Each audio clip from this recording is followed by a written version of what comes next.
Hey, what's up, everybody? Welcome back to Conversations in Pop Culture, and we are back in the saddle once again for another season. And I do want to remind everybody that this episode is brought to you by my friend Preston Poulter. So you go to Preston's website, pocketjackcomics.com, and sign up for his email list. He will send you 3 PDF copies of his book, so you can actually try it, issue one, see if you like it, and then if you do like it, you should go buy the physical copy. Or better yet, if you go to my eBay store, Pop Anime Comics Collectibles. Right now, Preston was nice enough to send me like 50 of these, White Lily issue 4, and this one's a little beat up, so I'm not sending this one out to anybody, but they are fresh, clean, and beautiful, and everybody who orders a comic from me will get one of them if you order from my store until I run out. So there you go, everybody, but that's everything that I got, and I also have other free swag from people, but I digress because I have with me comic artist, creator, other things you've done in the art realm, Sia Ohms. Welcome to the show. Hey, man. Hello, everybody. I don't have YouTube open or Facebook, so if there's any chat questions, I can't see it because I'd hate to have our connection disconnect since I have really slow internet. Well, I don't think we have anything yet, but you got a lot that you've done. You've done a bunch of stuff. I think for Marvel, you've done some stuff. For obviously Aspen, you've done a little bit for DC. You have your own stuff going on. But why don't you tell in like 2 minutes or less who you are? Because there's people who know you and there's people who don't. And as I kind of stated, you've done a little bit of everything, I think, in comics, and you worked for everybody to an extent. I'm a comic book artist, writer. I usually draw by hand, but there's times when I would, do digital and color as well. So I was colorist when I first started out with Aspen, and I've been doing covers and just all sorts of stuff. Like you said, all sorts of stuff. I'm currently working on Lady Mechanica. I'm the penciler, inker. Joe and Marcia are writing the story and doing the covers. We just finished the Kickstarter, and I'm slowly working back into my own stuff right now after that book is done in December. So that's kind of where I'm at right now. Yeah. Let's actually talk a little bit about you because obviously you, and I'm going to say this and hopefully I'm not going to speak out of turn, but I feel that a good chunk of your career was in Aspen and it kind of put you on the map in a lot of ways. And I know that you've done some color work, obviously, I think on Phantom, on Soulfire, and then you did, I think, some cover work as well. But I think the thing that really put you on was LolaXOXO, which has, I think, 3 volumes, and then it has Wasteland, I think, is kind of. Yeah. So it's 3 volumes plus a mini story that Vince Hernandez wrote. So yeah, my editor / friend. So yeah. So, and my understanding is that obviously it was hand drawn, and I think you've done some of it in Copic marker. A lot of it was actually most of the book was Copic, and then I had to slowly use ink and watercolors because it gets kind of expensive, and when you have tight deadlines, it's just too much work to like refill it and stuff, and plus the way it smelt, the markers, it was starting to give me headaches. I didn't know if it was the deadlines or the markers that was causing some of the headaches, so I just like gave up on it after the volume finished. What is that like though? Because obviously LolaXOXO, I read the first 2 volumes, and obviously I need to catch up, but I really enjoyed it. I love the cover art. I love your art on it. And then obviously I know that Elias Chazudis has done some work, and I love Elias, and a few other people have done some work on it as well as far as covers. But what is that like? Because the story, it's complicated enough, but it's not overly complicated, but it is beautifully illustrated. Oh, thank you. And that's what I think is the real selling point. More than anything else is that it's beautifully illustrated. It's not digitally colored. And that's the other thing too, is that it's nice to see a actual product that's sort of handcrafted, for lack of it's been a while, huh? It sounds weird saying it, and I'm even questioning like me saying it, but like it's very cool to see it, and the Copic marker stuff, and then obviously when you went into watercolors, what is that like? Because that's a very different feel on a comic book than what we get today. And nothing against today's work. Oh yeah, I know. Very different. I think it's because like if you're gonna do something challenging like drawing comic books and writing it, you might as well make it look the way you want it to, if you're gonna spend the time, at least get what you can out of it. And I mean, it also depends on the genre. If it was like a science fiction or like the one I'm working on now, it's going to be, it's, you know, it's cyberpunk. So obviously it's probably going to be colored with Photoshop, but I still prefer like pen and ink. So all of stuff's going to be done, you know, by hand, at the very least, the line art. The colors I'll just, you know, do in Clip Studio or something like that, Procreate. But yeah, it was satisfying. I mean, I was dying to get my own series done. And so if you're going to, like I said, if you're going to do it and it's your own thing, you might as well make it look the way you want it to. So. And do you feel, because obviously, you know, the selling point for me, and I'm just speaking for me, was the art and how it was done. And I knew that it was done, parts of it were done in Copic marker, and I knew that it wasn't a digital, you know, colored book. And I knew that was what I knew. And I'm like, man, this is really cool looking at this. And I like how, and I say this the next way, that there are a little bit of imperfections in it. And that's what makes Oh it yeah. also Oh, yeah. cool. It's And definitely it that. sounds weird. Because it's nice, as far as I'm concerned, to see something not being perfect and seeing something being a piece of art rather Hmm. than, oh, the color is perfectly saturated. Because at a certain point, I kind of want a little roughness in a comic sometimes. Yeah, yeah. I mean, I'm assuming you grew up with the comics before they, like the image, before they did digital, and there was a certain level of connection you had with the creation of it because you kind of saw it, and so you're conscious of the person or people that put their effort and time into it.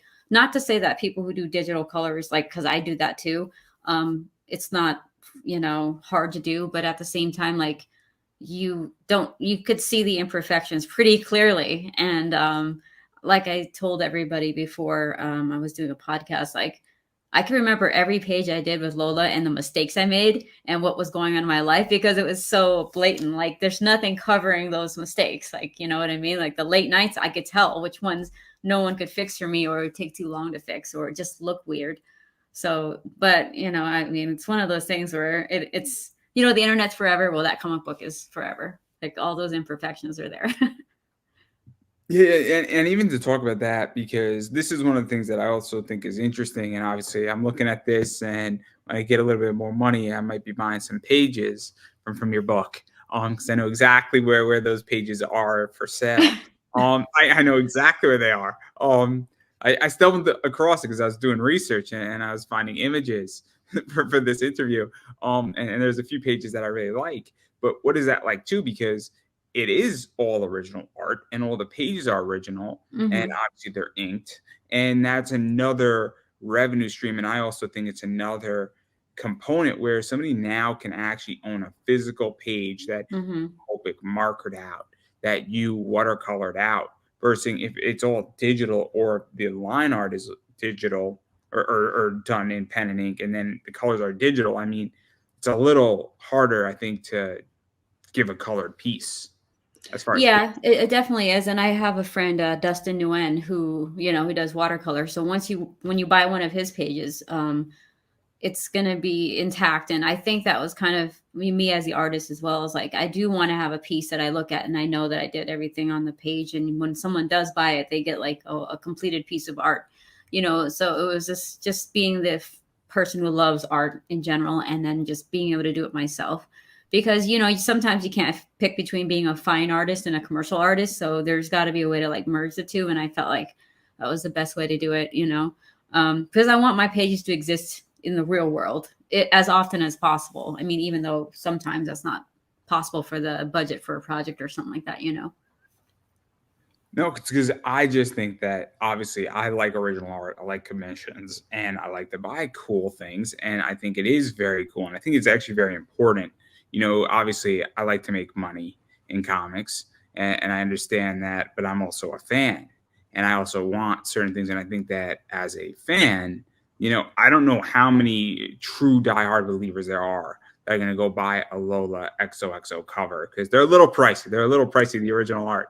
But the ones who want it are going to want to spend the money, and they want that thing on their wall. And I think that's where this becomes really interesting, is that if I love a book, but it's all done digital, it's hard for me to get a piece of that in a collection. Mm-hmm, mm-hmm. That's like the thing. And I think that's sometimes a disconnect in comics right now, is that cool. I want an original piece of art, but your whole book's digital, so it can't exist.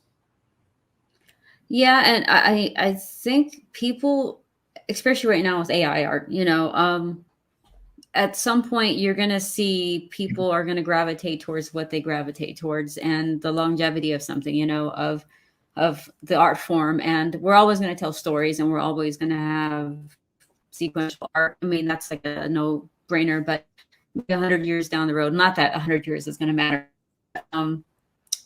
It's just a form of storytelling. Like cave drawings, I go back to that. There's only so many caves that you've seen drawings on, and those things will last forever.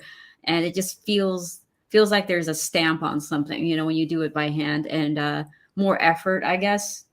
And also, it's like documenting something. So when you see by hand, it's documented in a way that even if it's digital and it's on a hard drive somewhere, it just doesn't feel.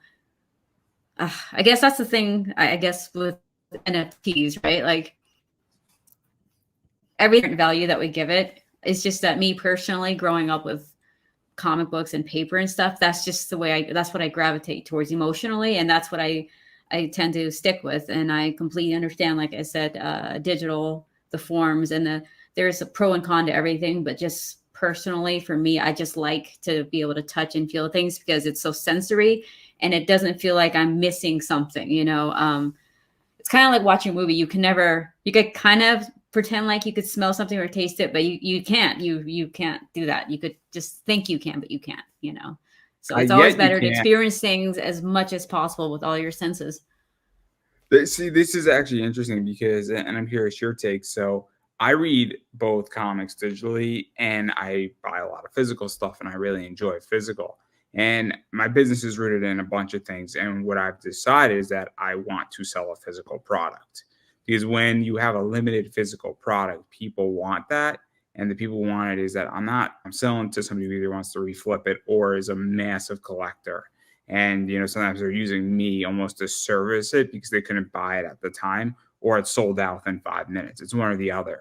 And, I think it's a real interesting thing because when I have a Comixology subscription. So I will read books that I feel no pressure if I don't like them. And so I read The Black Dahlia, which is that horrific crime in LA.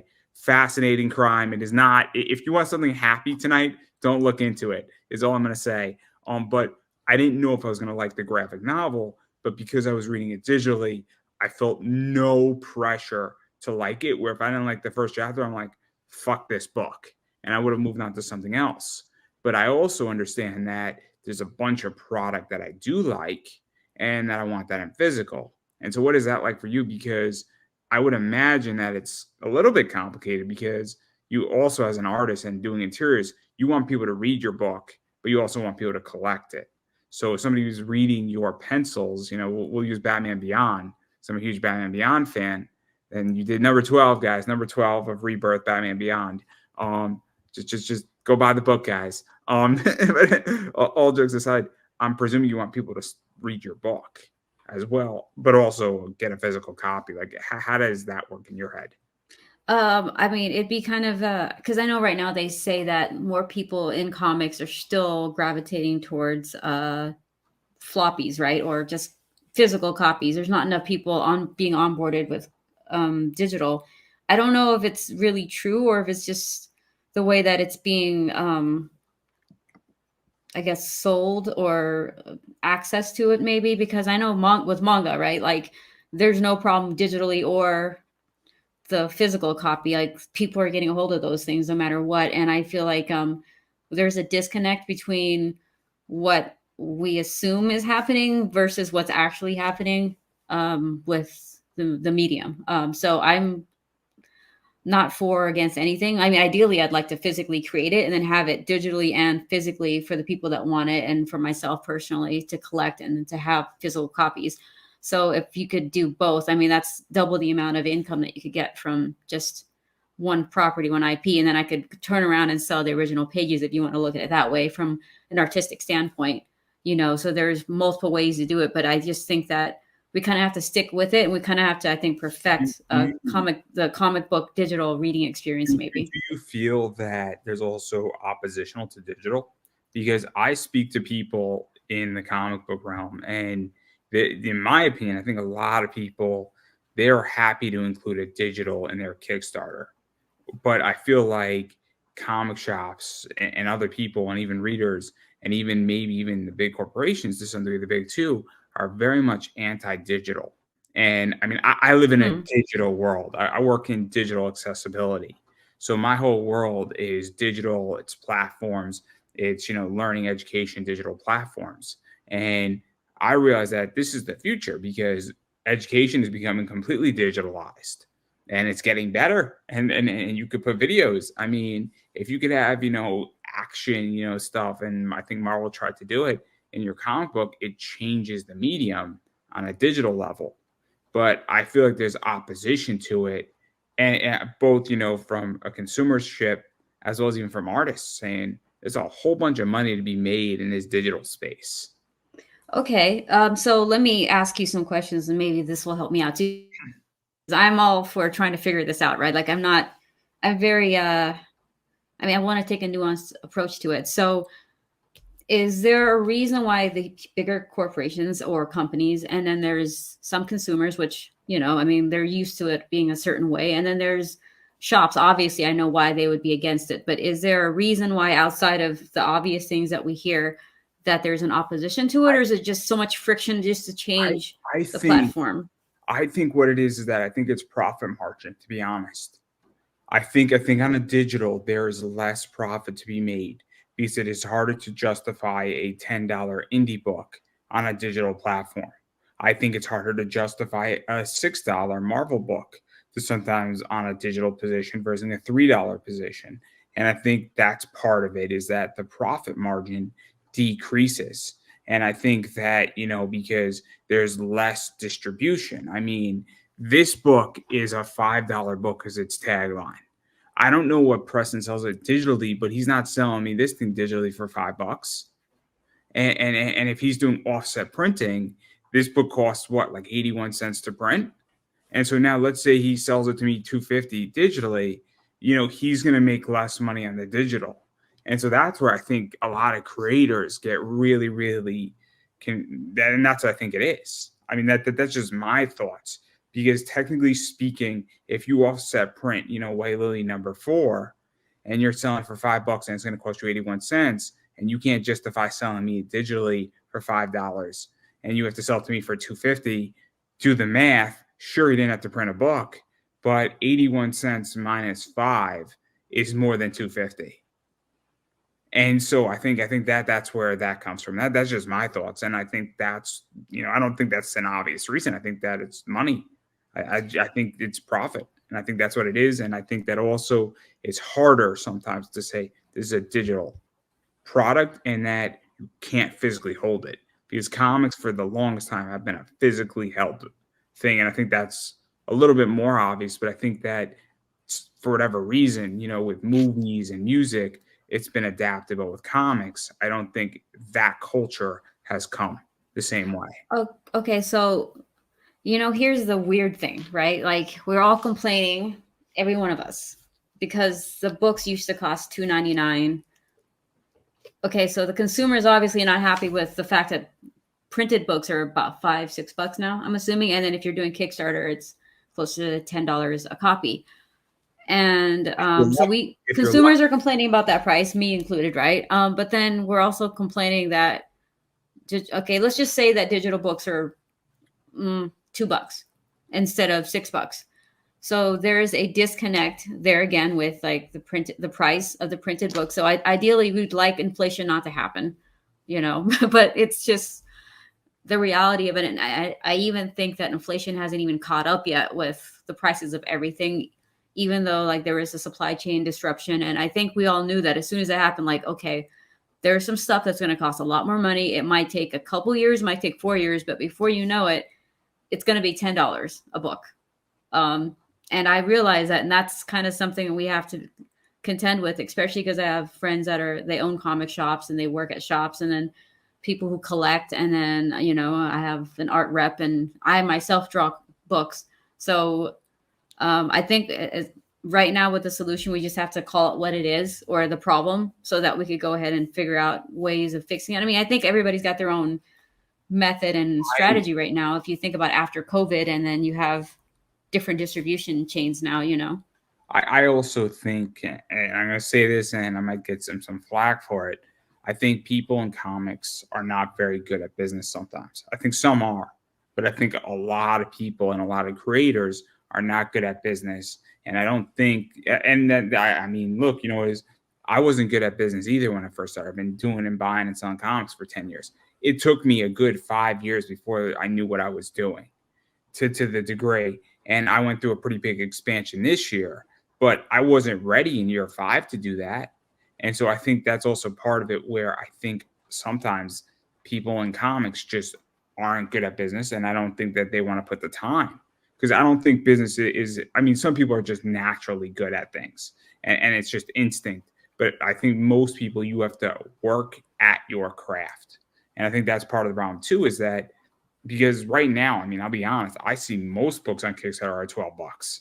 And I mean, and that's assuming you're lucky. I mean, I went through a Kickstarter. The cover A was $25, and I'm like, you are too rich for my blood. And then their variant is $35, and I'm like, what the fuck? because I'm a Zenith guy, right? They'll sell me a Paul Green for $25, and it's limited to $250. And I understand it's a bigger company and they have more infrastructure, but I'm like, it's $35 for an artist I never heard of. And I'm like, what the fuck? Like, I want to back your project, but you're a little too rich. And then your digital's like $12 too. And I'm like, this is a little too rich for my blood. And I have a comic budget and I spend a lot of money and I want to do business with these people. And I'm like, I can't even test your book out. Okay, so that gives me an idea. And I really think that so my solution, not saying that I know everything, but I do care about business, because you kind of have to survive in this climate, right? Is offer the bare bones of what you could offer, so that people could taste your book. And it's not like, whoa, it's $10. The starting price point should be market value, right? And then you should have it digital, and I think also traditionally. And then you should have floppies and trades. Like, I think you have to kind of not put all the eggs in the one basket, because eventually it's going to play itself out. And if enough people do it, then you're going to have a healthier market. Whereas right now, you're the clientele or fan base has to go to multiple different ways of getting a book. I can tell you my price points. So my cover A's are 12 to 15, have to be as a consumer. I feel very comfortable at $12 to $15, 15 on the high end, 12 on the low end. Okay. I don't balk at $12 for a cover A. If you have a cover B that's a variant, $20. Let's say that, we'll put J. Scott Campbell out there. Okay, I'll pay $30 for a J. Scott Campbell on a Kickstarter.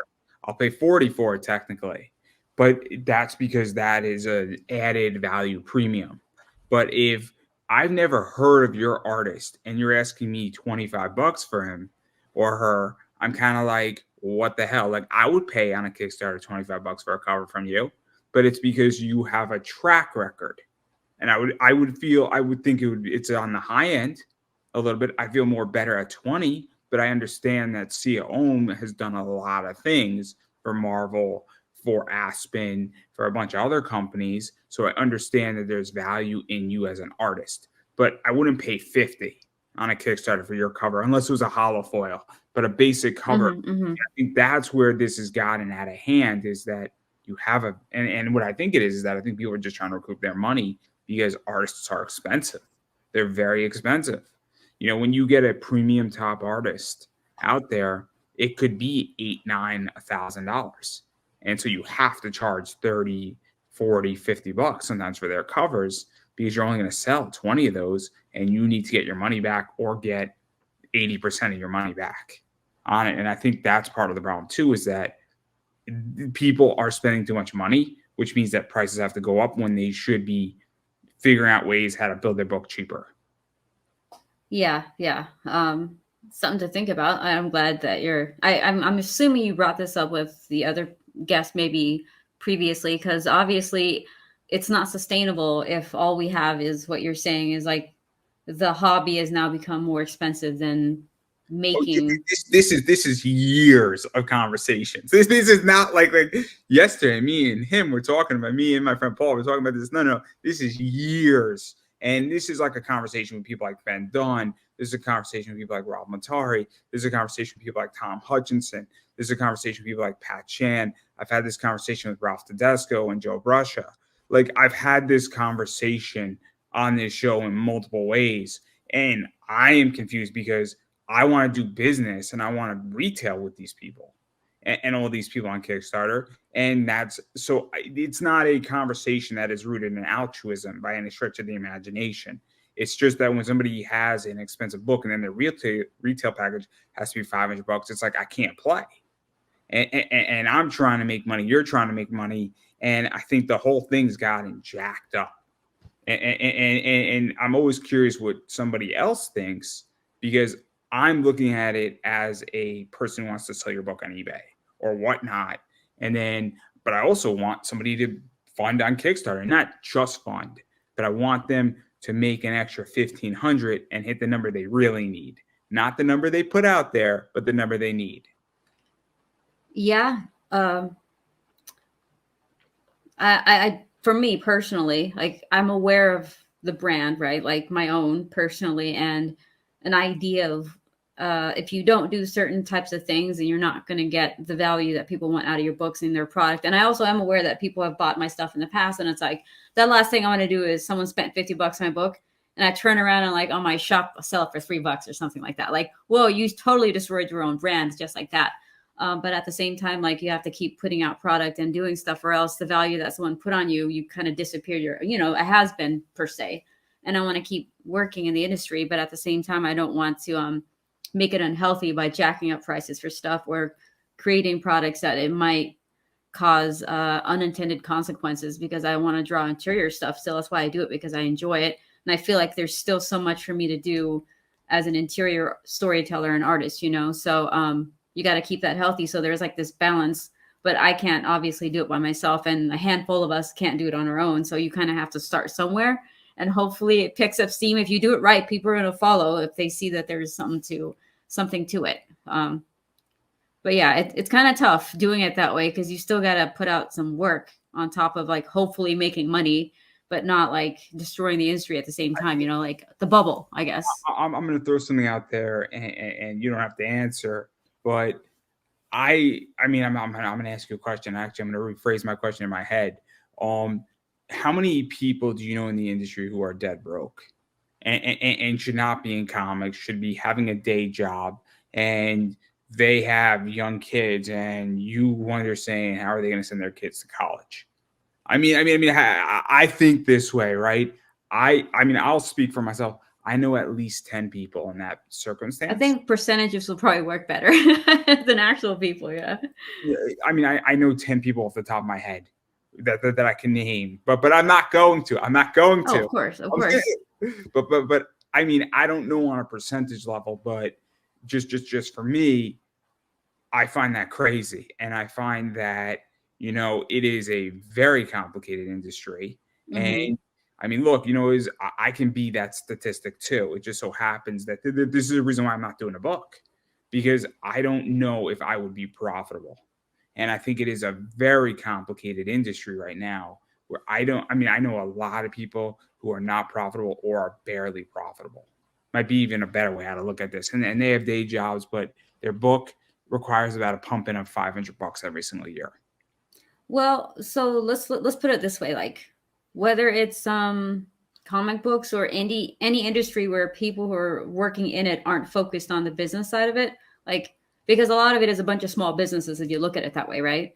Whether you're the creator or whatever, you have to have a business license to do business. So if you treat it like a business, I think, even though it's an art form, it's still an art business, then I think it comes across differently, and we'd have a healthier industry. And I can't speak for anybody else, but I do know that once you lose sight of the fact that we all have to pay health insurance, we have to put food on the table, and we all want families and we want to have some time off, then you treat it like a business, and you're marketing like a business, like a small business used to do in yellow pages or commercials on TV, and you got to put out the product, which means there's got to be a set amount of time that you're spending to do certain things. And if you put it, if more people, creators, did it that way, it would be healthy, because then you're focused on the reason why something's not working. But when you're so busy trying to take someone down, honestly speaking, it's really hard to focus on the business side of it when your focus is mainly, because you're making it seem like it's such a finite thing. Whereas if you look at like the manga market or anything like that,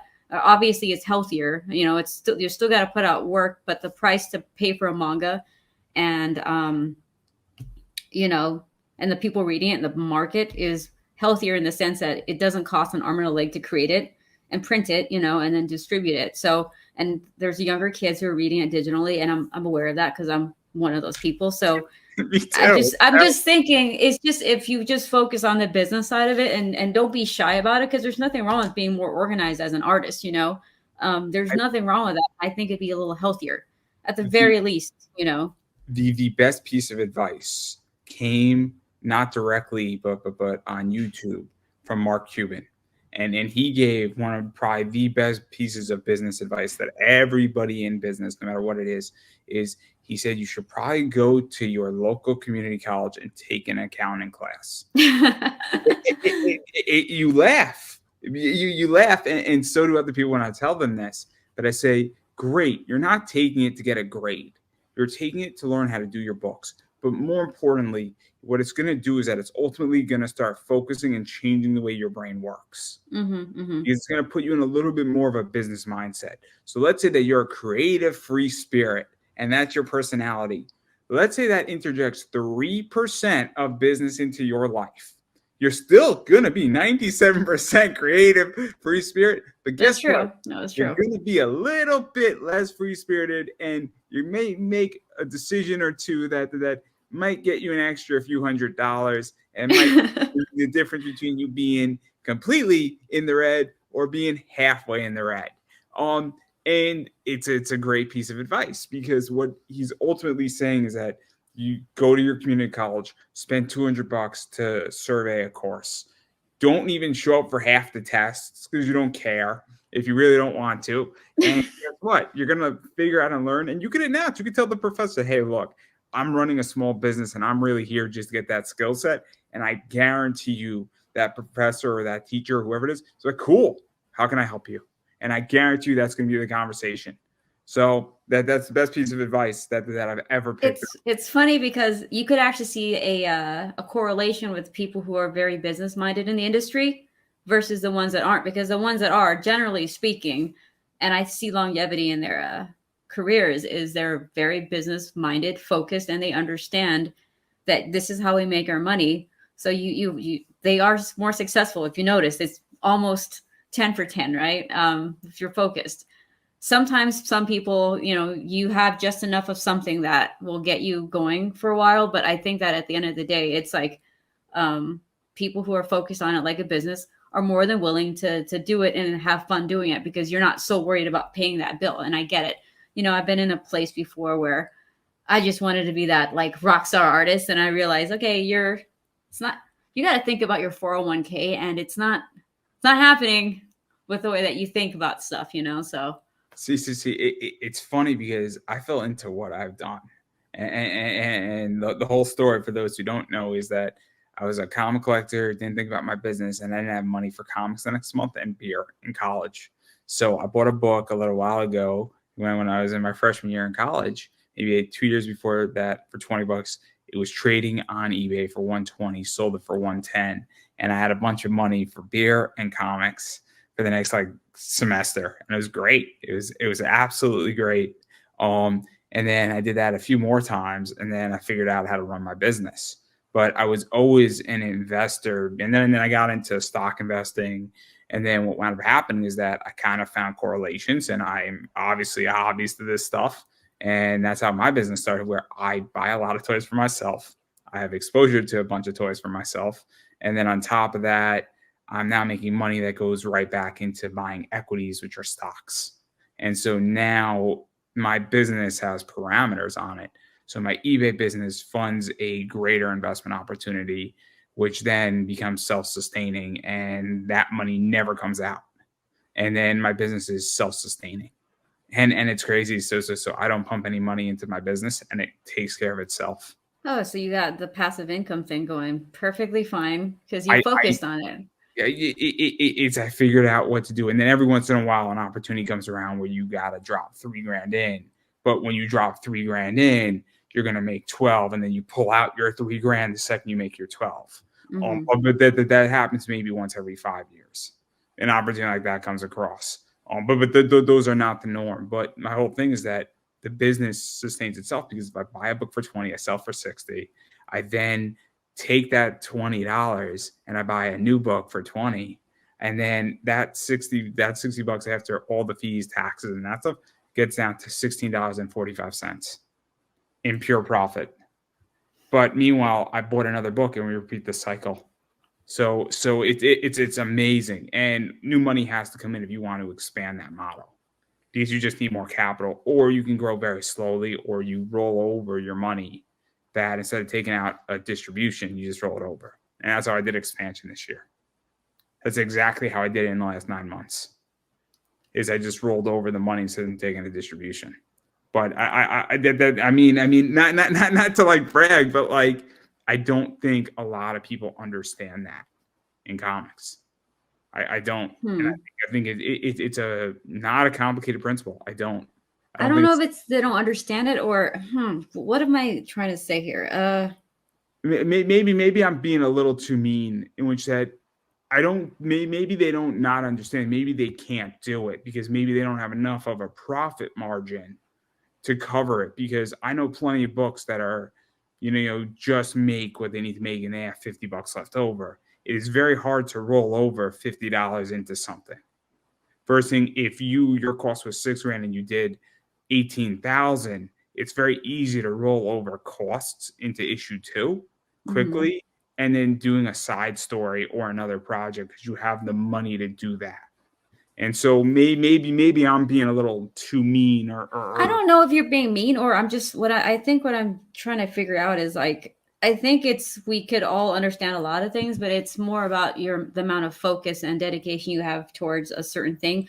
Let's just say, for example, like with the projects that I'm doing right now and the amount of time it takes to do the projects and to make sure, because, I have a mortgage, you have to get things done, right? So I think there's very little room in my brain or head for anything that's not related to what I'm doing work-wise. So, I mean, honestly speaking, I don't have a whole lot of time online to type a bunch of stuff out. It just doesn't, it's not in the purview because it doesn't make a whole lot of sense for me. It's like, well, I'm already exhausted doing all this work and focused on making it look at least half decent. It's really hard to focus on stuff. So I just don't know how people have the mental capacity to do anything more than what's necessary to survive and sustain an adult. I could tell you life. It's called like 20 hours of sleep a week. I have a 40-hour work week. I'm managing my investments, and if I get 30 hours of sleep in a week, I'm very happy. And I'm pretty sure by the time I'm 50, my doctor's gonna be like, "Dude, what the fuck's wrong with you? Why are you drinking like 6 monsters a day?" I drink like 2 or 3 of them a day now because there's no way I'm awake. But obviously, I get the point. It's just focus, because there's so many other things I'd rather do besides just drawing, because I like going outdoors and stuff. I have hobbies where if I had the time to focus on stuff, it would be things that made me happy.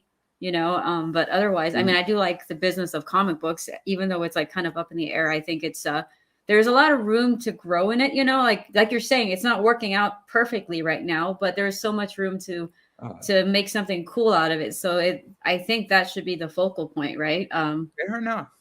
Maybe I'm privileged. I don't know. Maybe I'm privileged because I really enjoy money.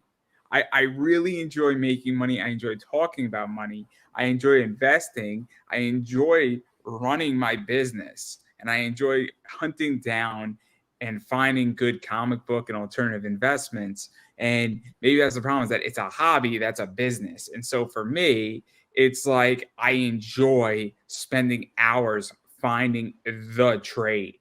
Like, and I really enjoy reading, like K16 reports in the stock market. And I'm one of those guys. So like, I really enjoy it. I find it enjoyable. Well, that's So, maybe the key, is enjoying what you do. I mean, it's starting to sound really artsy fartsy, but you do have to enjoy what you do, right? Like if you're not, you're going to be pretty upset and angry and burnt out every day, and I've been there. It's not like every day is like, oh yeah, this is funny. It's at some point I'm like, okay, I'm sitting here complaining too much. Something's going on. I need to figure this out, and then do things that'll make it less. Like, what are you doing it for if you're not happy to do it, right? I mean, it's comic books. It's not like what's a harder job, or that's not as I'm going to challenge rewarding, I guess. I think every person who directs a movie, comics, writes a novel, your job is to entertain me. And that is a beyond important component. And I think that's a really important job because I'll be honest, my life is stressful. And so I purposely take days off. That like on a Thursday or a Friday, I'm going to have a beer, 2 or 3, and I'm going to watch some anime. I'm going to watch some wrestling. I might read some manga. I might read some comics. And your job, everybody who's in comics, because I'm not a comic writer, is to entertain me and basically take the edge off with maybe some assistance from some other things, to definitely take the edge off my week.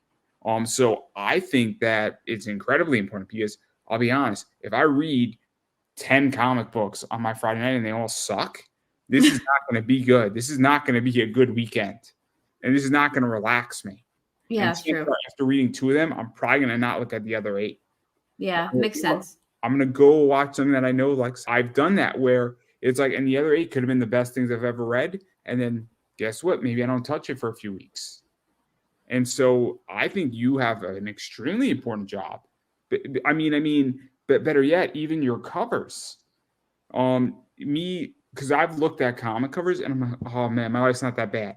Like I've had a bad day and I've seen a cover. And I'm like, you know what? That's a great cover and my life isn't bad.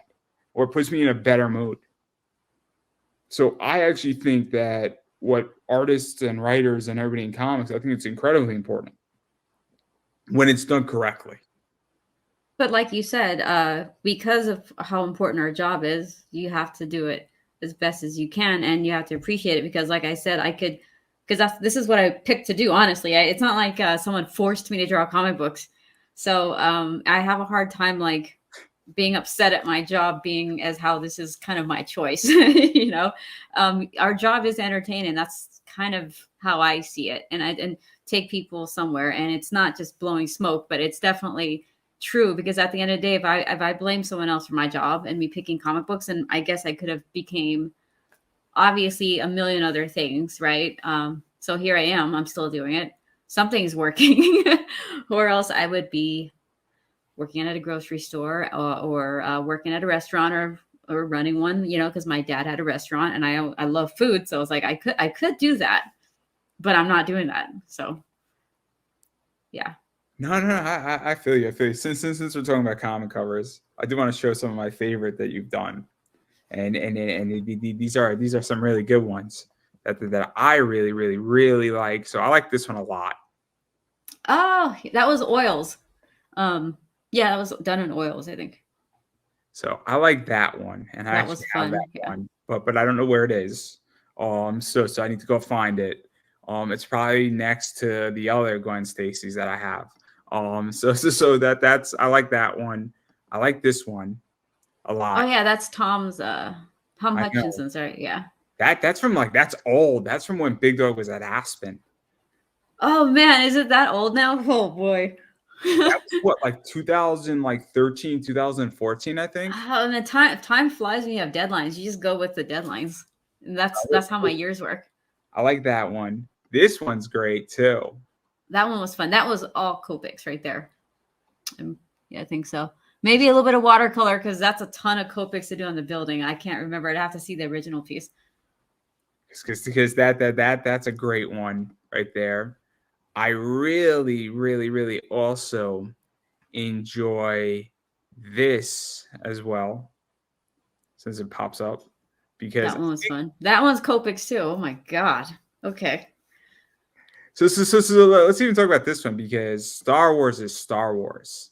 And what is that? Because I don't think you've done another Star Wars. I've done three Star Wars. I don't know the other two then. I don't know the other two, but nonetheless, it's still Star Wars. I am super picky whenever I can be about, like, you got the bucket list of IPs that you want to do stuff for.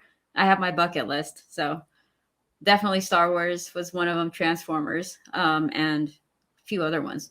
And that's kind of why I was at Aspen for a long time, because I was a huge Michael Turner fan and I loved Joe Benitez and, all the Top Cow guys. So I kind of followed my career based off of things that I really loved. And it didn't hurt that they treat me very well, like family, and so I've just been lucky. Now that I've gotten that itch scratched, and I'm going to go back to what I want to do, which is my own stuff.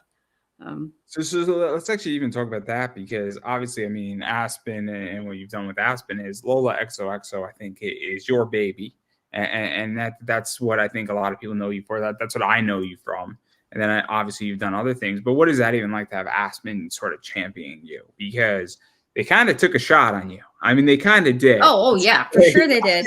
I was like, hey, I'm awesome. Just trust me. No, it's you just have to respect the people that you're working with and what you're trying to do, and hopefully give them the best thing that they can for giving you a shot, because they had every reason not to.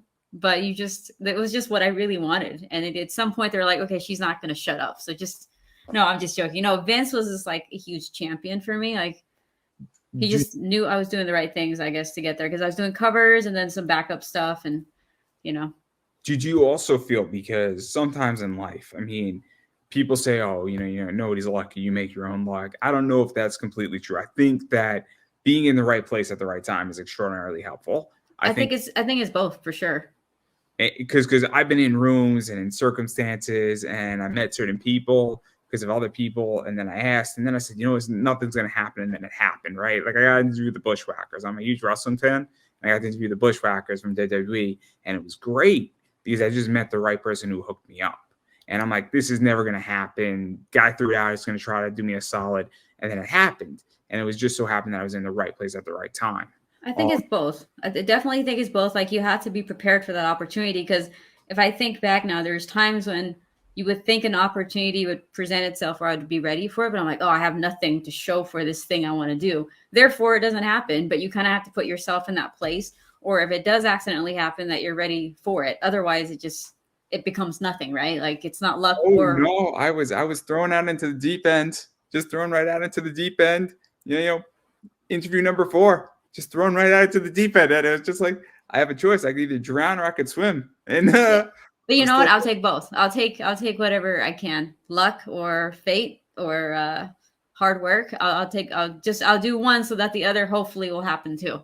That's all I can do. and obviously, I do like these as well, which is your. Oh yeah, so Fathom. So that was obviously I always wanted to work on Fathom because of Michael Turner. So that was a dream job as well. And these are cool because I think these are 1 in 12s. So I didn't know they were 1 in 12s, but that was definitely digital. Wait. No, I think part of it was done on paper, because there was a time when I was doing Fathom where I was traveling in the car, so I did what I could with whatever, where I was located at the time. So because I like ratio variants a lot. For those who don't know how it works, if somebody orders 12 of a cover A, they get 1 of that cover. And that's technically counted as the 13th cover in the print run of however many are produced. It's ridiculous, man. I have a formula. I have a mathematical formula that actually calculates it, because my friend's like a mathematician, and he actually calculated it. It's a pain in the ass to do it. If you have a 1367 print run, it is a pain in the ass. If you have a 1 in 5, 1 in 10, 1 in 15, and then a 1 in 20, it is a pain in the ass to figure it out. But the formula works. It works. We've tested it. It's an amazing formula. And if anybody wants it, I'm more than happy to send it to them for free. More than happy to in a PowerPoint. It's a brilliant formula. But what is that like? Because it is nice though to have a ratio variant, because they are rarer, and it's incentivizing, and it's, you know, talking about business. A comic shop might want that cover, but that means they're going to have to order at least 12 of the book. And so it's good for a lot of people. And I think it's very important. Yeah, I mean, it all depends on what. But the thing is, like, because there's so many people that went on the variant business model, now the shop has to sit there and really analyze it like a stock before they. But we're not talking penny stocks here. We're talking stocks that are maybe well above what you should invest to make sure it works. Because if it doesn't work, you end up with all these copies, right? And I think that's kind of where the bubble came from in a way, is because now you're not dealing with just little ones that you just kind of like, oh, I could just tear the cover off and send it back. Like, it doesn't work that way anymore. So now you have all this stock that you are losing money on, and there's no way to get it back. Because what if the company goes under and nobody wants to buy it? Then you're like, oh shit, you know, now what? Now let's go backwards and try to like undo some of the damage and figure it out. Granted, I think that there's a value in every part of the business right now, whether it's digital, Kickstarters, the way it's being distributed in multiple different distribution companies, you know, and then the variant covers. I mean, there's no cohesive way to do it because we don't agree on it, and maybe we shouldn't have to agree on it. And that's the problem. We're fighting. We're spending all this time fighting about how it should work. If we just let it work, maybe all of it will work in its own way and find its way to where it needs to go. You know? I also feel that what might work for me might not work for you. And what might work for, I'll throw out, my friend Paul Gomez. What might work for Paul Gomez might not work for you. And that's all right, because Paul Gomez is doing a book called PTSD. And that book has a different audience than LolaXOXO has. So naturally, your book, LolaXOXO, is going to be marketed a different way. And so if Paul is targeting, family-friendly veteran organizations, and obviously is in a very veteran, friendly community, that's going to be a different sale. And I think sometimes we compare things trying to make them apple to apple when it's really apples to oranges. And I don't think you can compare an apple to an orange. I mean, that's they're both true. And that's as far as they go. Yeah, it was like movies, isn't it? Not everybody's going to like horror flicks and or rom-coms, right? Like, they're all a certain medium, but you don't ever see two people going, you have to Barbie and Oppenheimer it. You got to have both. No. They each need to come together and make a baby movie together. And it could be Barbie Bombs Away. Hey, we laugh now. It's going to be a $2 billion movie. I'm waiting. Well, you put the idea out there. You better get someone on that script and kickstart that thing. It's in production starting tomorrow. No pun intended. Oh my God. So many things I could say. But it's terrible, but I do want to show at least I think 4 more covers before we talk about what you got going on. And it's one of my favorite topics. So obviously I'm a huge Hulk fan. I love Hulk. That was my first Marvel cover. Yeah. And so I love She-Hulk. I really enjoyed that on Marvel. I know some people didn't. I thought it was fun. Did I think it was the best thing Marvel ever did? No. Did I think it was really enjoyable? Absolutely. And then there's this one, which is really cool. That's right. That's the one that you showed me. This is the one that I got. Nice. So this one's cool, and I like this one. And then there's this one too, which is cool, which is that. So what was this like? Because having 3 versions of this is pretty cool in some ways. And I like this book, and it's a fun one. Hulk 1, kind of new Marvel. It's fun. I like it. I enjoyed it. I think it's fun. There you go again. It just has to be fun, right? That's what comic books were to me. It's just fun. And I bet. So, I understand, like, it's a business, but it's supposed to be fun. And that's why I got into it, because otherwise, like I said, I could just run a restaurant or something where it's always stressful. It is an art form, because culinary school is also part of art school. So it's all the same thing, But yeah, no, working at Marvel is obviously a lifesaver for me, because I think that as a comic book person, you have to figure out what your path is at the beginning. And then once you start one, it's kind of hard to slow the momentum down, because you got to start, making income and connections. And not only that, but your name as an artist is connected to the stuff that you do or don't do, right? So let's actually talk about legitimacy. So one of the things that has happened to me is that, obviously I have a good relationship with Zenoscope. I have a good relationship with other people and other companies that I've interviewed and done stuff with. And also I used to have a good relationship, and I've taken a break from a bunch of wrestling, but I used to interview a lot of people from Beyond and Wrestling Open. And so all of a sudden, when I walk into a room and I'm asking a wrestler who has 15,000 Instagram followers, but I'm like, hey, I interviewed all your friends, I automatically have legitimacy. And when I enter a room, and it's very helpful when I want something from somebody, or, if I reach out to a Zenoscope writer, I'm like, oh yeah, by the way, Joe Brush was just on 2 weeks ago, my legitimacy level goes up. Not to mention that I have almost 700 interviews, and that I have a good track record. And people are like, okay, now I want to be on your show, because there's some form of legitimacy. And I would imagine in art, and again, I'm not in this space, that because you've done Marvel, you've done DC, the fact that you spent a lot of time in Aspen, now you have legitimacy not only at other companies, but within Marvel, but even furthermore as a option for a comic shop to be like, cool, we know Sia Ohm has done work for Marvel, and we know her style, and we know that she is received by a bunch of other fellow artists. We feel comfortable carrying her cover.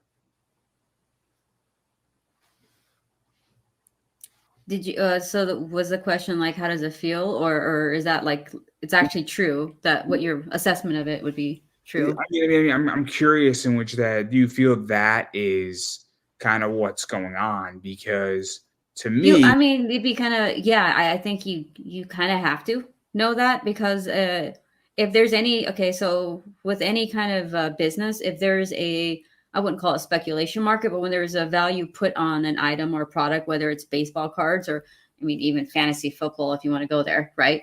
There is a value put on something. And if there's that kind of market where there's a value being put on something, then that legitimacy and then being vetted to some extent has to matter to some extent, and it's like a resume, but a resume that could grow or diminish with time, I guess. I asked this question because right now on Kickstarter, I'm having legitimacy questions with a lot of creators. And I don't think I'm the only one, where I think there is serious legitimacy questions being asked. There's issues of lateness. There's issues of other things. And even there's issues. The whole thing with Fables. No matter which side you stand on with DC, there is a question of legitimacy with everything. And then I've seen a bunch of hyperbole. I've seen a bunch of, quote unquote scuffles. And I don't know if it's a marketing ploy or if it's legit or if it's not. And this is where I think it's very interesting. And obviously I buy a lot of comic books. A lot of what I buy is on legitimacy. So I buy a lot of Mount Olympus. Because it's an investment for you, and you need to make sure it's an actual investment and not like a... I trust that Ron from Mount Olympus will deliver. I have no indication that he won't. There are other people that I'm hemming and hawing on doing business with because I don't trust their legitimacy. And that's a very complicated thing. And that didn't exist, 3 years ago in my world. And that's why I asked this question, because on an art level, I've spoke to Terry Cavanaugh, who was a big Marvel editor, back in like the late 80s, early 90s. And Denny O'Neil, God rest his soul. I felt there was legitimacy when he was editing.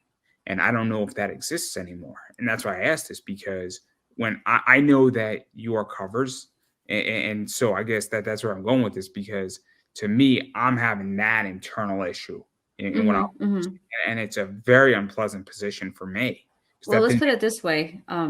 Sorry. Yeah, so I've talked to my colleagues about this, especially when Kickstarter started to do the numbers it was doing and people started to all have Kickstarters. Our concern was yes, these people could draw, maybe write or do whatever, but to put a whole book together and distribute it, and then cover the cost that that's required to put everything together, that team or that person may not have had that experience, and then once they see for themselves, it's like, oh, okay, so there's another dimension of the business that we never had to deal with when we were just being a work for hire, right? So that's kind of where, yeah, I could understand where people's concerns are. And that's why when I had the conversation is like, let's make sure, or they were saying like, we got to make sure the book is done, or at least mostly done, before you even consider kickstarting it. So you basically have to cover the cost ahead of time for the production, and so that's the smart people, that's what they did. But the other people who were just kind of early on kind of getting into it, then you realize like the cost to deliver, the cost to keep up with everything and all the different tiers, and like just cost coming out of your eyes and your nose, like you just know nothing about. Like it's a huge undertaking. And then it's not until you have to do everything yourself that you realize, oh, the interaction with your fan base and the people you work with, your communication and how professional you are maybe is really important. Like you can't just like tell everybody to go, eat an ice cream cone and then, all of a sudden come back and say, oh, hey, can I have some money for my stuff? It's like, are you kidding me? Like, no, you can't. But yeah, it's interesting, but it's probably why you're so concerned, because a lot of us didn't have that experience on the back end of doing a book, and a project. Oh, I'm also in a different boat, because when you interview a lot of people and then you're talking to a lot of people and you see a lot of stuff behind the scenes, you've been the victim of some stuff. You realize that somebody isn't fulfilling book A, but they just did 25,000 on their second book that they're doing, but not of that thing, and they do another 27,000 on issue 2, but they still haven't done this other book over here that raised 8K. Like all of a sudden, like I have a lot of questions, and I have questions about that publisher that's publishing the book that just did $47,000 of their legitimacy. And It's funny. I don't even know, because I don't know these companies or these projects directly, because I'm out of that loop outside of the ones that I'm doing. So I'm curious to know, I'll probably find out on my own, who the people are who aren't delivering on their books and stuff, because that sounds scary for me, because it has it puts a bad light on people who are, projects that are trying to kickstart and actually have legitimacy. So that doesn't look very good. You know what I mean? And same with like some companies and projects not paying people. That definitely, I know how that feels like, so that doesn't look and sound very good. And you put your reputation on the line, the amount of promises that I have been granted in this industry from people, and people, CCC drives me crazy. My biggest pet peeve is if you say, Andrew, I'm going to hook you up with a free book, mine with your address. I give you my address, and then the book never comes. And then you ask me for an interview, or you ask me for something after. I'm like, why did you offer me something? I wasn't asking you for anything, because I know how low your margins are. If the one person out of everybody should know how low everybody's margins are, it's me, and I run a business. So I understand when people say, oh, I'm going to take care of you. There have been 3 people who have done that, and there have been about 50 people who offered. And this raises questions of legitimacy. That is what, 6%, I want to say? Out of so 94% of people have offered me something, asked for my address, and then never gave me an explanation. And this is why I have issues of legitimacy, because that to me is that I didn't ask for anything from anybody, because I understand that most people really can't afford at the moment. Should they do it? Probably, if they wanted to, especially when I'm doing them a favor. But I also understand that it's brutally low, this industry. But that's why I didn't ask, because I understand people's margins. So, and then going to your point, I mean, people not paying and all that stuff. I mean, here I am looking at companies that I like, and then I find that they don't pay their artists, and then their artists are, there's a good chance they're not going to get their money. It's complicated for me, because it's like I don't want to support bad behavior, but I also want the book. And then it's like it puts me as a consumer into a moral dilemma. Yeah, I mean, and so I guess the problem remains that a lack of transparency and just basic business stuff again, right? again, and customer service, I suppose, when it comes down to it. I mean, this is something in which I did a video and I was very torn in my comic book hangout with the issue of Fables, because I bought the box set. I wanted to read Fables, but I think Bill Willingham is not in, he wants Fables. DC hasn't paid him. They haven't put out the last 2 issues of his thing, and there's a big whole carfuckle, for lack of a better word, disaster. It's a big scuffle. It's a big like bloody mess. But I'm like, I want to read Fables because I read half of it, but I want the box set. So am I supporting DC by buying that box set? Technically, yes, but I want to read it nonetheless. And like, obviously, I had 2 of people that I know very well, and they were kind of teasing me a little bit. But I'm like, guys, I want to read it nonetheless. Like, and I said I'm torn on it, but I don't think I'm supporting DC because I didn't buy anything else from DC since that, but I wanted to read it, and it was a good deal. It was $120 and a nice box set of 150 issues of Fables. Like, I don't know. It's just. Well, okay, so let me put it this way then. You aside, you can make fun of me too for it. It's all right. No. Here's the thing: is, I mean, okay. So I don't think it's the fans' responsibilities or your consumers' responsibilities to basically have to, because they're what they want is the product, right? So your job isn't to worry about whatever. Like, I understand why people boycott and they don't support something. That's up to the consumers what they want to do to help support or not support something. However, as the person in the industry and doing the thing, I think it's my responsibility to, okay, like if a company doesn't pay me, I will never work with them again. And I'll make sure that if there's a reference that I don't send people in that direction, right? Like, that's my job as the person creating the thing. Whereas with the fan base, they could do whatever they want, but I'm not going to tell you like to not do something, because maybe you're in that dilemma where it's like, well, I just made it harder for you to figure out what to do. And then at the end of the day, you don't spend your money at all on anybody, on anything. And there goes that. And then everything goes down the drain again. So yeah, it's quite the dilemma. Just because I feel like I'm caught in the middle of that, but I still have my Fables. I still read it. I really enjoyed it. And I am halfway through book 2. It's a big book. So it's like 300 pages. It's fantastic. Well, I like, yeah, it's yeah. So you just you do you as a consumer, and I do me as the professional, and hopefully I keep it that way, and more people do it. That's all you can do. But I do want to talk about one more thing before I let you get out of here, and that's your creator-owned stuff. And obviously you got Neo Wonderland, that comic series. Is it out, or is it still being developed for It's still being developed. Since I wrote that story like 20 years ago, and I've kind of updated it somewhat based off of my own experience, and just I'm glad I waited for that one, because I feel like it's a good timing, for the book, and it's going to be drawn and published the way I wanted it to like 20 years ago. So that's my main creator-owned one. But I had another one that I was working on. It was Dragon's Glacier, which I was pumping out so fast because it was going to be a manga. It was going to be small, and I'm basing it off of. So, I mean, true transparency here is I'm trying to figure out a good business model that's sustainable without cutting corners, right? Like, so there's the way that you print mangas. I'm trying to study that. And then there's the way that, books are being printed. So it's not taking shortcuts. It's just to understand it. Because I feel like if more of us try to understand the business in itself, and then like there's a low, there's no overhead, then I think it would work out. So that's kind of why I have 2 books going at the same time.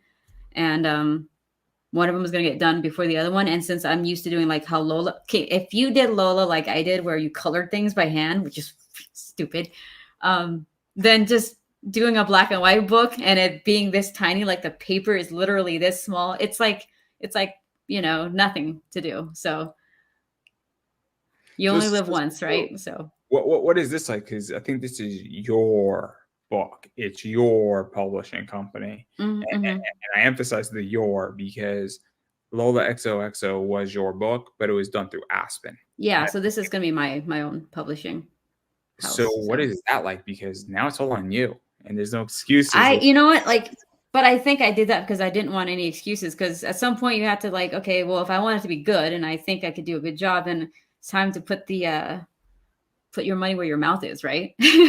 So we'll see. But no, I think it's because I love comics, and me and a few of my friends, when we talk about it, like we love it, the medium so much, the industry so much that we have to do whatever we can to figure it all out and then have it sustainable, because I want to be able to draw when I'm like 60, 70 and not have to like have a panic attack, about my finances. So Yeah, I understand that. and I'm fortunate because I have pages to sell, like you're saying. Like I have physical pages where I could there's always a secondary market for me, for my stuff. So I completely understand that, in which that, there's a reason why I have a day job and I live below my means. And truth be told, I have a 401k at my job and I have health insurance. And I had a serious issue this year, and my best investment was in my healthcare. I agree with you. It sounds funny when you have a 6-figure bill that your healthcare takes care of. It's a fantastic investment. No, it is. It is Fantastic. My surgery this year was very, very expensive. Yeah, man. Like it kind of everything feeds into itself. So Let me explain how I felt. So I said on air, if I owed $10,000 for my surgery, I would consider that a bargain. yeah, that's true. How many people? And I said I wouldn't even blink. It'd be paid off. I had the money, and then it was well thought out. It was significantly less what I owed on my surgery. So what people don't understand is that I don't think how many people in America fully understand that $10,000 to me would have not been fun, but it would have been a blink. It would have been paid off in 10 seconds or less, and it would have been done and over with, and I would have moved on. In which that, but it was significantly less, and that thing was paid off a lot slower. So, because I was paying it off over 10 months at 100. It works for your credit, so it's all good. Oh my God, my credit is insane. I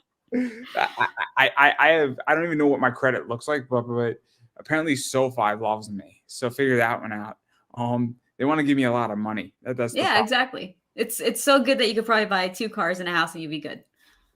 I mean, if I put money on a down payment and I wanted to borrow from SoFi, it would pay for like 60% of the down. Well, I'm glad you brought up the whole finances thing, because like my next YouTube episode after the 2 that I'm doing, I specifically asked everybody, what do you guys want me to do an episode on? And they said, can you make money in comics? Is there money in comics? I'm like, oh, this is going to be a hard one. So of course my friend texted me the numbers he came up with. I'm like, okay, well, I want to be thoughtful about this one, because I may be getting a lot of people into this business and then they're just like stepping into a landmine. Or I'll complicate your episode. I'm going to ask you. So on 90,000, what percentage do you think I do in pure profit in my eBay store, give or take, percentage-wise per unit on average? Well, I mean, 30% would be good, right? 30% would be good, yeah. Pure profit, not fees and everything else. I mean, we're talking pure profit. So I'm gonna revamp this. So in a business, you could buy an item. So we'll use this. If I bought this item for $25 and then I sold it for 75, and I take out all the money and then take the $75 out, that's a different position than pure profit. If I was to sell this thing, if I bought it for 25, 75, and then eBay takes 13%. So to actually, we'll use 100. So eBay on a pure profit on this book, if I sold it for 100, paid 25, eBay takes 13%, which comes off. So that's 87 minus shipping, taking out shipping. Then I would have to take off 25 out of that 87, which would drop this thing down to 52. I want to say, I think or 62. Out of that 62, you then have to take out a position on taxes. For me, that's 20%, give or take. So that's another $12, I would like to say. So that brings me down to 50. And then there's usually other expenses that occur. So maybe we're down to $46 in pure profit on that book. Minus 25, because the 25 is treated as a return of capital. So now on that number, I am down to $21 in pure profit. That gets cut pretty quick. Exactly. So that's a 21% pure profit range. Now, if we want to evaluate this, because I'm purposely complicating your episode, do you know what the standard to measure growth is in America per company? Did you actually know what the standard is? I don't, well, I'd have to, obviously I'd have to look it up, but I definitely know that a good margin is like, a really good margin is 30, but average was like Mm, 20 to 15, For 15 to 20. for a business, what you want to evaluate it against is the S&P 500. Mm. The S&P 500 over 10 years on average has done 11.7% on a 10-year basis. Some years it does 8%, some years it does negative 2%, some years it does So you 35%. have to average your basically on So a, the way I evaluate my business is that if you have a business that is beating the S&P as far as your profit, so if you're doing 22%, you're beating the S&P's rate of return by 11 points. but then is So that over a year or a 5 year, or like, how would you measure that? Because what if you 1 year you're doing? you could do that yearly. You could do it over 5 years. It's the idea, though, that the way I evaluate is that I say, cool, my business is either trailing the S&P by 6 points or it's beneath the S&P, but also like the S&P right now is at 18%. So if I'm doing 28%, I'm only beating the S&P by 10 points. But if there's a bad year and the S&P is down negative 10%, and I'm doing 15%, I'm beating the S&P by 25 points. But I also like to evaluate over 10 years. I don't Mm. have 10 years of data at the Yeah, moment, exactly. but even if you evaluate over 5 years, because I could take the same amount of money that I pumped into my business and would I beat the S&P 500 is how I evaluate it, because I'm looking at my business as an asset, as an investment. And that's how I evaluate it. That's just one metric. So when we talk about making money in comics, I think part of the problem where this goes is that if you're running a business, which I run a business, and it's comic book centric, it's comic book product wise, I use an S&P evaluation because I am a business and the S&P is the top 500 stocks, and which means it's the top 500 businesses in America in an index fund, because I have to evaluate it on that realm.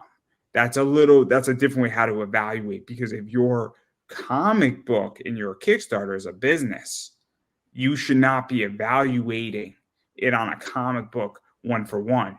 You should be evaluating it as a business. And I think it's very complicated. It's a different way how to think about it, because you could have 6 books coming out a year. And if you have a surplus of 30 grand, does it really matter that book 2 made only 200 bucks, but book 3 made 40,000? Does it really matter if it's all in the same business? So I think Did I based just off make, of how, did I just make your video really bad? no, not really. I mean, you can, but let's just put it this way, like, because of the way that comic books work, like you work on it, and if you're getting paid, you know, uh, for the book, then already you can predict, okay, this is how many, this is what I'm gonna get. But then if you don't plan in advance, then you don't get to figure out what your profit margins are until the end of the year, and then you see it. But then, you know what I mean? Like, you have to think ahead of time. If you, let's just say you're starting out, that's different than someone who's been doing it for 5 years. And you could you have to predict at least 6 months in advance. But I mean, honestly, from my standpoint right now, I'm thinking a year, especially if you're doing a Kickstarter. You may be getting that lump sum, but if you didn't deliver the book and you have to do an issue 2 and people are mad at you, you could probably kiss your profit margins goodbye the second time. I mean, so It's interesting you bring this up. So I'll give it everybody. could also be like like a company that's that's basically trying to be go public. I mean, they have to evaluate whether or not they have a 5 year track record or something like that, right? Where you can't just assume that people are just going to throw money at you, or they evaluate how much you're going to be going for and all that stuff. So Did you also feel that, especially on Kickstarter, because I don't know if you heard this phrase before, but it's one of my favorite phrases, is that if you fund on Kickstarter, that's not a successful Kickstarter. To me, it's getting your book into my hands. Once every person has your book, yes, and yes, you have a yeah, successful Kickstarter. I agree. Yeah, Funding, funding is only half of it. I And I don't even know if it's even half of it, to be honest with you. I'm being generous. I'm being generous. Okay, I was like, well, that's only like the whoof. Yeah, I mean, to me, especially when I get asked to do variant covers on Kickstarters or whatever part I play, it's like if I have one that I'm back or like I'm a part of and it doesn't reach the goal, it's like, ooh, this isn't good. Because you want to be, you want to be 1 for 1 or at least like 10 for 10, or just batting 100% of the time, and because then it doesn't look good when you don't. It doesn't. Oh, I know. Kickstarter was bad for me. I ran a Kickstarter for this show, and oh my God, I'm never doing that again. Yeah, it takes a lot of goodwill, and you know, I funded. I funded. People didn't think would fund, and I funded. but it's rough on the afterwards, right? Like all that stuff you have to do. I got a lot of shit. I got a lot of shit in the community for what I did, and I still am getting shit for it. And my response is back. My response is running the show isn't cheap. It's not massively expensive, but it's not free. And I'm sorry to say it, but it is expensive. There are expenses in this show. And so I wanted to find a way how to help cover my costs. And I got shit for it. And I don't really get why. I still don't get why, but they didn't kill me yet. So and I'm here for life. So if I didn't make it, guess what, guys? I would still be here. I would still be here for life. And you're stuck with me. So I'm sorry, everybody, but you're stuck with me. So you might as well join me, because if you can't beat them, you should join them. But my favorite tip is because I agree because I do pre-sales on my eBay store. On a pre-sale, what I have to pay eBay upfront. So eBay gets their money, but I have to put that money actually aside until that item is delivered. So I put it into a high yield savings account, and that money is set aside. Because God forbid my client wants to cancel that item, eBay will side with them and not me. And so as a result, now, I hate to admit this, and it's all right if you make fun of me. My Little Pony, the Magic the Gathering cards came out, and they're adorable, and they're hollow foils.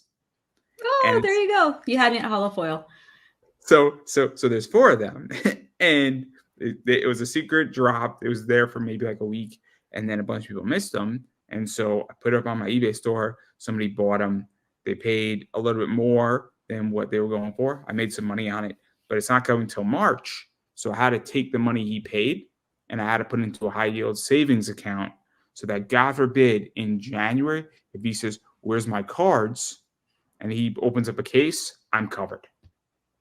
And so I can't access that money until March 1st. But that was 2 weeks ago, these cards dropped. So that means I am holding on to essentially debt until that thing is delivered. Now, I didn't get billed for them yet. That's the crazier part, is that I'm earning interest on something that I didn't get billed for yet. But that's not the case with everything. And so I think that's something that people have to fully understand also, is that because people on Kickstarter and even I think in comics sometimes dip into the cookie jar, and they don't set money aside, because let's say you get paid in advance for a cover, it's still going to cost you to do something and do that cover monetarily wise with supplies. Now, I don't think if you got paid $600, it's going to cost you $600 to do that cover. But it might cost you $40 of materials. Yeah, I mean, so I guess like a lot of the businesses though, and even if, like for the most part, if you own a house or a car, it's all debt-based, which means you're not scot-free with anything. And I think you're right. You're dipping into the cookie jar. I mean, it's kind of like using your credit card without having a way of paying that back in any way, shape, or form. That's obviously not a good idea, but I guess people don't look at it that way with a lot of these things, so. Or they're doing it on a necessity basis instead of like, oh, this is going to be a sustainable business model. So if you're doing it because you're desperate, that's going to be a different way of doing things. Whereas like if you weren't ready to do it in the first place, it's probably not going to be easy for you. Like some people could probably do it, but I haven't seen it yet, I guess. Like that's why I held off, because like, of course I wanted to do my book a few years ago, but I'm like, let's just wait for the perfect time where everybody's kind of ironed stuff out. I've ironed stuff out with my schedule and I could deliver and then focus on it. Otherwise, it's just a bunch of nothing. And it's kind of depressing when you can't finish a book. I mean, that's the one thing that gives me anxiety. It's not finishing a book. So Yeah. So are you kickstarting it? I'm gonna have a hybrid model, I think, because I've talked to enough people where I want to keep the industry as healthy as I can possibly keep it, without like just being monetarily, well off myself. So it has to be a combination of a few things for me to think that it's a good business model. Because I do want more people to read my books. I want that too. I don't want just to make the money off of it and to sell it to the few people that'll buy it. I want it to be just rotation basically, and comic shops and online and stuff. That's my goal. So So when are you launching exactly, or is it just Q1 of 2024? I'm thinking it's gonna be Q1 just because I like I said, my concern is not finishing stuff. So I have to get Lady Mechanica out and ready to go. We're focused on that right at this very second because my own book is already written. I've already drawn. Yes, there you go. Woo! So I've already gotten it going where I know it's going to be fine. So I'm not too concerned with that, but I'm not going to start kickstarting it until I have everything in place and the book is basically deliverable. And then it's like, okay, well, now I'm just going to finance it. So I'm lucky in the sense that I draw all the art and write it myself. Whereas, so my overhead is non-existent really, except for maybe the time I'm spending on it. And so I'm okay with that. I'm not worried about like, oh man, the letterist didn't turn stuff in, or I got to worry about the inker and the colorist. I've made it so it's okay for me to do this myself, and I could predict when I'll get something done. Whereas with other teams, you're relying on everybody to get everything together, and that's a little harder to predict, So Fair enough. you gotta take what you can and strategize and figure out a way to get stuff done. There is always a downside to something, or there's a trade-off somewhere, right? So the trade-off for me is time, but in return, I don't have to spend a ton of money to get something going. That is true. That is true. And this is the advantage that artists have who become writers and who can color their own work. It is a visual medium, so there's that. It still is. It's a great advantage, but it's at some point I will enter this space, but I am not ready for it. And right now I like my profit margins and my money a little too much. Doesn't hurt. And I really, really enjoy what I do. And on 100,000, I will make on the low end 28,000 pure profit. On the high end, I'll make about 32 to 35 in pure profit. And I just know where to park that money to make me even more. So, well, you know what? We appreciate it because you keep the market alive to some extent, and you can't not have that. I love money, and that's no secret. There's plenty of people right now hating me on my take on the MCU. But anyway, I don't know enough about it right now to give you my feedback. So, I have a very different opinion than everybody else. Maybe I'll be talking about this on Friday with a bunch of people who are. By all means, because once you start working in the industry, you consume less and less content because you just can't consume everything. So, or it feels like work. So I've moved away and just started to, digest other types of entertainment, I guess. I don't even watch the MCU. I just understand the economic market of what's going on. And, wrong and I'm right. So and I'll make a lot of money doing it. So that's the point. But I digress. I do want to give you an opportunity to promote yourself. So where can people find you, bother you, hit you up, find your work, buy your original pages, see you at a okay.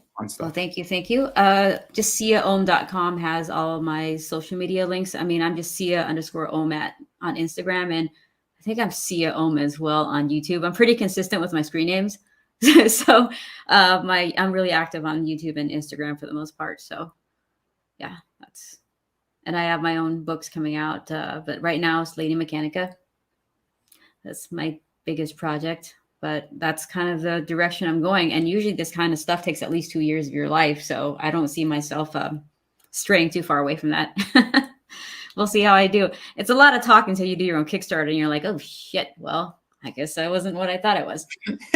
Right. I understand. And I thought it was going to be something and it wasn't what I wanted it to be. And I learned a lot. I learned a lot on my campaign. And Yeah. If I was to redo it, I would do it again. It humbles you really quick, though, for sure. It does. Yeah, you know what is? Yeah. But honestly, I should have been a way more cocky. I should have been like, bring it. Yeah, I should have went in. I would. If I do this again, I'm gonna come in a very different way.